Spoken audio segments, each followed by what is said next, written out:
मटियारी मां ज़ुबैर अहमद कलोड़ो जी रिपोर्ट मुताबिक़ खैबर लॻ आखवन जे खोह ते मदरसा फ़ातिमत ज़हरा बिनात खैबर जे ॾहीं शाख मदरसे जे इफ़्तिताह जी तक़रीब रखी वई। खैबर लॻ आखवन जे खोह ते मदरसा फ़ातिमत ज़हरा बिनात खैबर जी ॾहीं शाख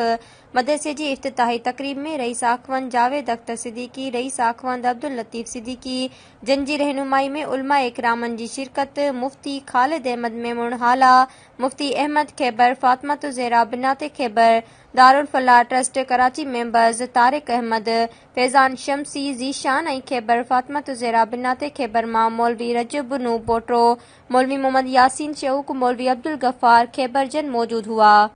मदरसे जे तामीराती कम ऐं ज़मीन रईस आखवन जावेद अख्तर सिद्दीकी साहब, रईस आखवंद अब्दुल लतीफ़ सिद्दीकी जन जी निगरानी फ़ी सबीलिल्लाह में थियो। उलमा इकराम पंहिंजे बयाननि में चयो त अल्लाह पाक जे दीन जी महिनत कंदड़नि जी महिनत अल्लाह पाक कॾहिं बि ज़ाया न कंदो।